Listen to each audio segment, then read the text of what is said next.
huge corruption alert that I need to talk to you about. And it involves two different stories coming together in a perfect storm, so to speak, of despicable and vile corruption. Privatization of the commons and New Jersey Republican Governor Chris Christie's rampant corruption. These two stories come together recently, and you may not have heard about it. We only recently heard about it because corporate media basically shut out this story. In February, New Jersey governor and Koch-backed possible 2016 presidential hopeful Chris Christie signed the misleadingly titled Water Infrastructure Protection Act, also known as WIPA. I like to call it WIPA, just sounds funnier to me, into law. This should be shocking and appalling front page news, but corporate media just doesn't seem to give a damn about this story. Do a news search for it, barely a mention from any even remotely significant media outlet. Back in 2010, I think you're going to like this story, or you're going to throw up when you hear it, one of the two. In 2010, Chris Christie formed a task force to figure out whether they should privatize water in New Jersey. The task force consisted of 5 people. I'm going to tell you about 3 of those people, 60% of the task force. Who was deciding? This will tell you how corrupt this entire thing is. Dick Zimmer, a former congressman who sponsored a whole bunch of bills looking to privatize the commons and worked at a lobbying firm which advised governments about how to privatize. That's one person, Lewis, just there to figure out, should we privatize, should we not? Kathleen Davis, a former lobbyist and director at New Jersey American Water, which just happens to be the state's largest private water company. I'm sure she went in there, Lewis, with an unbiased eye. And John Gallendak, president of the Commerce and Industry Association of New Jersey, whose, by the way, board of directors includes the president of United Water.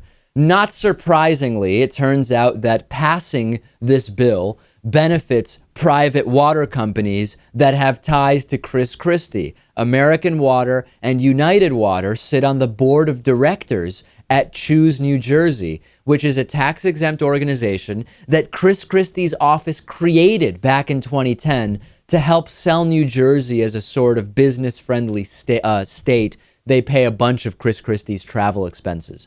Let's look at what's happened since the proposal and passage of the bill, Lewis. I'm sure these are just coincidences, right?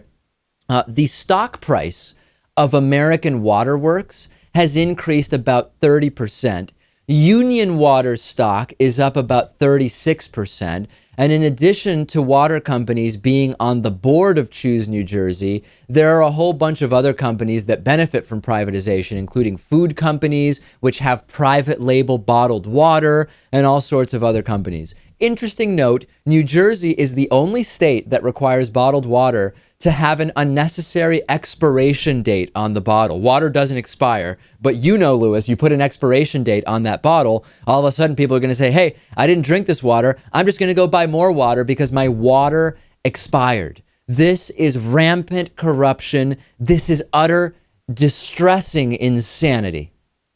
Yeah, as if privatizing healthcare and privatizing the judicial system was not bad enough. Oh, not to mention, military, privatizing defense. Now we're going to privatize water. I mean, what next? Do we privatize the air we're breathing? We've already, apparently we saw a guy go to jail for collecting the rainwater that fell on his own property.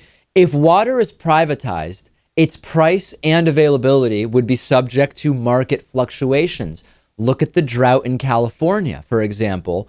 If you have privatized water combined with drought, you could actually have water just be unaffordable for people. CNN reported last year, over the past 10 years, the S&P 500 Global Water Index has outperformed the bellwether golden energy indices, which means that water prices are increasing faster than the general stock market. You want to talk about income inequality?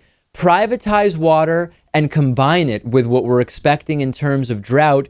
Water would increase the wealth gap significantly. When people have to pay a larger and larger share of their income for something you cannot live without, what do you think is going to happen? Yeah, it's not going to be a good situation. And backing up a little bit here, Chris Christie. Now, I think this is a proposal that the Koch brothers could definitely get behind. Yeah.